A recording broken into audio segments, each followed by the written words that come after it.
안녕하십니까? 세상을 환하게 비추는 남자 빗장TV의 조민감독 김태형입니다. 오늘 약간 특별한 유튜브를 제작해 볼까 하는데요. 제목이 방송사 입사는 4년제 출신만 우대할까요? 약간 제목이 약간 독특하죠.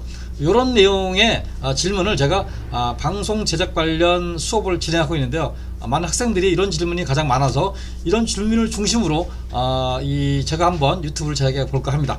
지금 요 건물은 MBC 건물이죠. MBC 상암 MBC 건물이고요. 요 건물은 상암에 있는 SBS 자회사 건물이에요. SBS 프리즘이라는 회사의 건물입니다. 그래서 오늘 과연 방송사 입사는 4년제 출신만 우대할까요? 라는 제목을 중심으로 제가 한번 유튜브를 제작해 보도록 하겠습니다. 자, 제가 이제 방송 강의를 하면서 학생에게 가장 많이 질문 5개를 제가 한번 정리해 봤어요. 어떤 질문인지 한번 보도록 하겠습니다. 첫 번째, 방송국 입사 시 4년제 출신이 유리한지요? 이런 거 물어봤어요. 그래서 이거에 대한 답을 내가 또 뒤에서 드리도록 하겠습니다. 두 번째는 전문대 출신은 입사가 가능한지요? 제가 가르치는 학생들은 2년제 전문대 학생들인데 이런 출신들도 입사가 가능한지, 이런 게 질문이 주된 내용이었고요. 세 번째가 방송사 입사 시 자격증이 필요한지요? 또 이런 질문이 많았어요. 그 다음에 네 번째가 방송이 아닌 타 전공자도 지원이 가능한지요? 이런 거 물어봤어요. 그러니까 제가 가르치는 공연기획 연출 또 예술경영 학생들은 방송 출신이 아니잖아요. 그래서 이런 질문이 저에게 왔습니다. 마지막으로 방송 신입은 무엇을 가장 필요한지요? 그래서 방송에 입사했을 때 어떤 게 가장 필요한지, 이런 거에 대한 질문을 제가 답을 한번 정리해 보도록 하겠습니다. 자, 그러면은 방송사에서 일하는 5가지 방법이 있어요. 어떤 방법인지 하나씩 보도록 하겠습니다. 일단 공채로 입사하기, 이걸 우리는 사원이라고 그러죠. 공개 채용, 1년에 한 번 있을 수도 있고 없을 수도 있고. 그러니까 보통 정기적으로 공채를 뽑는데요. 경기가 안 좋다거나 그러면은 방송사에서 건너뛰기도 합니다. 그래서 그렇지 않은 경우에는 1년에 한 번씩 사원을 뽑습니다. 이렇게 입사하는 방법. 두 번째, 방송사와 계약해 계약직으로 일하기. 방송사와 또 어떤 개인 간에 계약직으로 일하는 경우가 있습니다. 이것도 우리가 계약직 사원 이렇게 얘기를 해요. 그 다음에 세 번째가 방송 관련 인력 회사를 통해 일하기. 이게 가장 많이 보편적인 건데요. 이걸 우리가 파견 계약이라고 그래요. 그러니까 어떤 파견 회사가 있어서 파견 회사에서 방송사에게 필요한 업무에 사원을 보내줘서 이렇게 진행하는 방법, 이거 파견 계약이라고 해요. 파견 계약 이야기는 또 뒤에서 한번 잘 설명을 해드리도록 하겠습니다.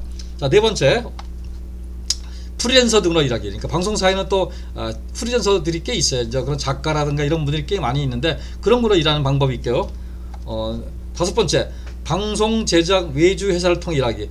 방송은 지상파는 30에서 35% 이상이 외주 제작이에요. 그러니까 이걸 법적으로 규정되어 있어요. 왜냐하면은 외주 제작사를 살리기 위해서 법으로 규정이 나왔어요. 그러니까 그런 외주 제작에서 또 사원들이 많이 필요해요. 그런 사원들을 그런 회사를 입사해서 방송관에서 근무하는 경우, 이렇게 5가지로 나눌 수가 있어요.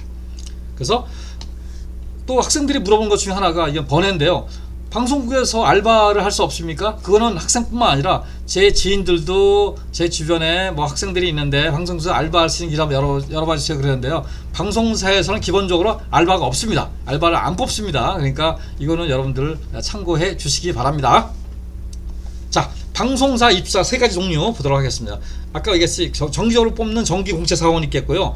두 번째, 매년 필요에 따라 선발하는 수시 경력 사원이 있어요. 그러니까 갑자기 어느 시점에 어느 팀에서 결혼이 많이 생겼어요. 어떤 예를 들어서 어떤 외주로 간다든가 이렇게 되면은 수시로 경력사를 뽑기도 해요. 그런 게 있고, 세 번째, 상시로 선발하는 2년제 단기 계약직. 요거는 아마 제가 제작하는 이 순간에도 어느 방송사에서는 2년제 단기 계약직에 면접을 보고 있을 수 있어요. 그래서 상시로 선발해요, 이거는.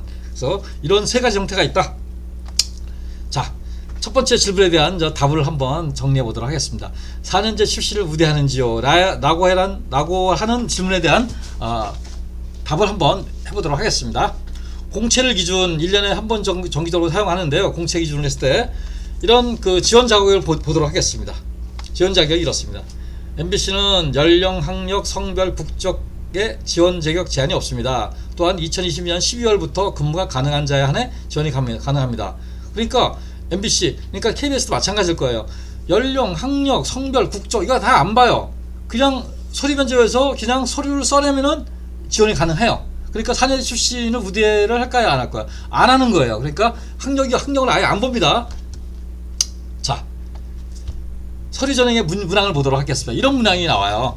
지원자님의 삶에 표현할 수 있는 콘텐츠를 선정해 주시고 선정한 이유를 지원자님의 삶과 관련된 경험과 에피소드를 중심으로 작성해 주세요. 500자. 이거 쓰면 돼요. 이거 써놨는데 4년제 대학 나왔는지 전무대 나왔는지 고졸 나왔는지 이거 별로 의미가 없어요. 이런 문항을 써내서 이 서류에 합격을 하게 되면은 이제 필기전을 보는 거예요.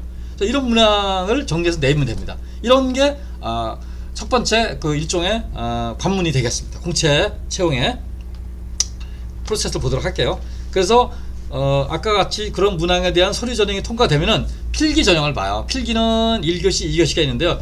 1교시는 주로 객관식의 방송에 관한 여러 가지 상식들 이런 그 문항을 풀고요. 2교시는 자기가 지원한 파트, 예를 들어 기술이면 기술, 연출이면 연출, 라디오면 라디오에 대한 논술 시험을 봐요.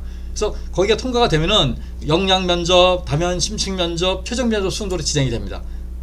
그 어디에서도 학력을 본다든가 이런 거 없습니다. 그러니까 4년제 대학 우대한다든가 이런 거는 아예 없습니다. 그래서 4년제 출신을 반드시 우대하지 않는다라는 거를 결론 내릴 수가 있겠습니다. 자, 전문대 출신은 입사가 가능한지 전문대 출신 보도록 할게요. 공채를 포함한 전문대 출신이 방송사 내부에 근무하는 세 가지 길이 있다. 보도록 할게요. 어떤 가가 있는지. 첫 번째, 인력 파견회사를 통하여 입사하는 방식. 가장 보편적인 거예요. 가장 많은 우리 전문대 출신들이 인력 파견회사를 통해서 입사하는 방식이에요. 그래서 파견회사에 대한 규모라든가 이거는 또 다음 비유에서 제가 한번 설명을 해드리도록 하겠습니다. 이게 가장 많다. 두 번째, 방송사에서 직접 계약을 채용하는 방식. 아까 얘기했었죠. 방송사에서 계약을 채용하는데 이게 어떤 경우에 하냐면요.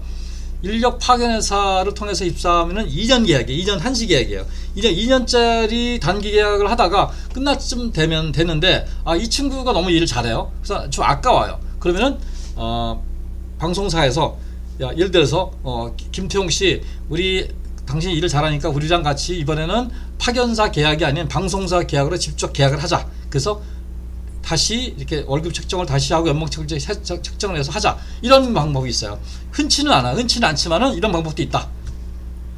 자, 세 번째, 방송 제작 외주 회사로 입사하는 방식. 그렇죠. 방송에 아까 한 30% 이상이 외주 제작이라고 했잖아요. 그러다 보니까 그쪽에서 많은 인원이 필요해. 그리고 거기서 인원을 뽑아서 그 인원들이 방송사에서 일을 해요. 이렇게 입사하는 방식. 이렇게 세 가지 방법이 있어요. 그래서 이런 방법들은 취준생이 원하는 업무에 어떤 길을 통해 일을 하느냐가 중요하다. 그렇죠. 근데 요게 있어요. 공채와 단기 계약직은 연봉 차이가 있다. 그러니까 아까 같이 공채로 이렇게 선발해서 하는 그 공채 사원과 이런 파견회사를 통하든가 계약직이라든가 외주회사를 통한 입사 방식들은 기본적으로 연봉 차이가 있어요. 그러니까 정확한 건 아닌데 보통 MBC 신입사원 공채가 한 4천만 원 내외 되는 걸 알고 있어요. 그리고 인력 파견회사를 통해서 입사하는 경우는 2,500 정도? 그러니까 한 약 1,500만 원 정도의 괴리감이 있다. 그러니까 이거는 여러분들이 참고해 주시기 바랍니다. 계약직에 전문대 출신을 선호하는 이유 보도록 할게요. 계약직 같은 경우는 전문대가 많이 들어오는데 왜 그러면은 4년제 대학도 있고 그런데 왜 전문대를 선호하냐? 그 이유를 제가 설명해 드리도록 하겠습니다. 4년제 출신은 입사 후 2, 3개월 내에 중도 퇴사가 많다. 이런 거예요. 4년제 출신 친구들이 들어와서 일을 하다가 보니까 일이 너무 단순해. 내가 이거 일을 할 정도의 레벨이 아니야. 그래서 조기에 그만두는 친구들이 많아요. 자기가 이 정도 배우는데 보니까 이 정도 수준의 일을 밖에 안 해. 월급도 적고 하다 보니까 중간에 그만두는 사람들이 많아.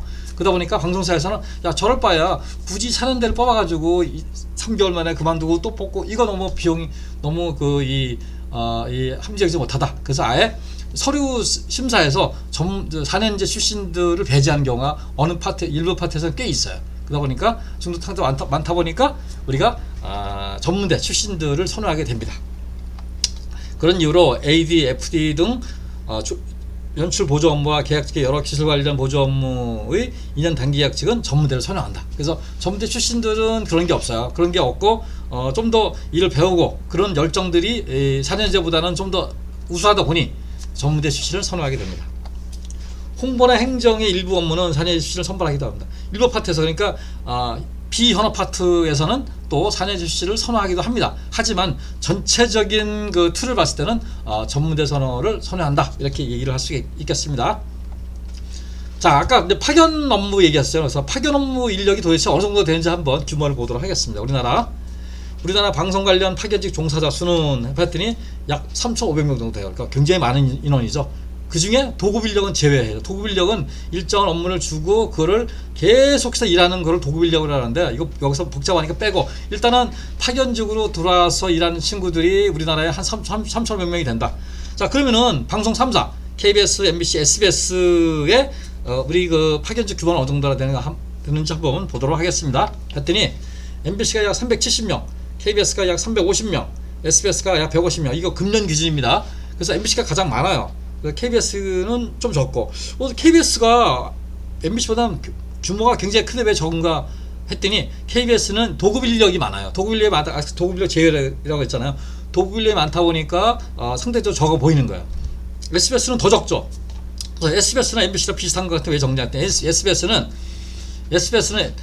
본사 업무의 일부를 SBS A&T라는 회사가 있어요. 이게 자회사인데요. SBS A&T가 SBS 아트 앤 테크놀로지라는 회사에서 그런 본사 업무의 일부를 다 그쪽 업무가 대신해요. 그러다 보니까 파견 업무의 숫자가 적어 보이는 겁니다. 그래서 보통 한 900명 정도 된다. 지상파 파견 업무가 이렇게 된다 보시면 되겠습니다. 그러니까 이분들이 계속 2년 되면은 새로 뽑고, 또 중간에 그만두는 사람도 많고 하다 보니까 매일 어디선가는 파견 업무에 방송 인력을 계속 뽑고 있다, 이렇게 보시면 되겠습니다. 자, 입사시 자격증이 필요한지요 여쭤봤어요. 이게 자격증, 그래서 기본적으로 있으면 좋지만 반드시 필요하지 않다, 이렇게 제가 말씀을 드리고 싶습니다. CG 등 특성상이나 편집 파트에서는 자격과 포트폴리오를 요구할 수 있다. 그렇죠. CG 등 특별한 곳에서는 편집 파트에서는 자격증과 포트폴리오. 어떻게 보면은 자격증보다는 포트폴리오가 더 중요할 수가 있어요. 왜냐면 네가 만들어 놓은 거 뭔지 한번 보자. 그래서 이거 보고 이 정도의 어떤 그 결과물이면 이 업무를 특수하게 잘할 수 있겠다라고 판단해서 뽑기도 합니다. 그래서 가장 많이 채용하는 AD나 FD 업무나 기술 보조 파트에서는 관련 자격증이 필요하지 않다. 그래서 다른 파트에서는 이런 자격증 요구하지가 않았어요. 그러니까 있으면 좋지만은 그게 결정적이지 않다 이거죠. 그러니까 내가 기술에 뭐를 하고 싶은데, 뭐 카메라 보조, 중계 보조, 예를 들어서 조명 보조, 음향 보조 하고 싶은데 거기에 맞는 자격증 이거 필요 없어요. 이렇게 있으면 좋지만 그걸 따르려고 노력할 필요는 없다, 이렇게 제가 말씀을 드리고 싶습니다.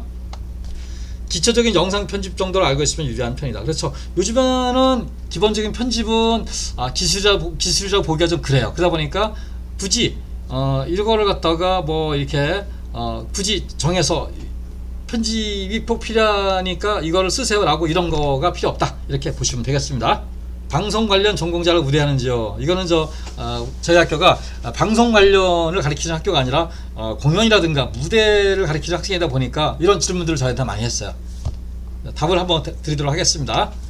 단기 계약 파견직은 서류 전형 시 관련 전공보다는 거주지나 나이를 중시한다. 이렇게 저도 면접을 들어가서 보면요, 단기 계약직은요 그 사람 전공이 중요하지가 않아요. 왜냐면은 어디에 살고, 예를 들어서 나이가 몇 살이냐가 중요해요. 왜냐면 나이가 왜 중요하냐면요, 지금 하고 있는 친구들이 예를 들어서 25살이야. 근데 이 사람은 28살이야. 그럼 3살이 많잖아요. 그러면은 이거 나이로 인해서 갈등이 생길 수가 있어요. 그래서 동갑이라든가 낮거나 이런 걸 많이 봐요. 그러니까 이게 중요하지, 이 사람이 무슨 방송 전공을 했는지, 공연장 뭘 했는지, 이런 거는 별로 중요하지가 않아요.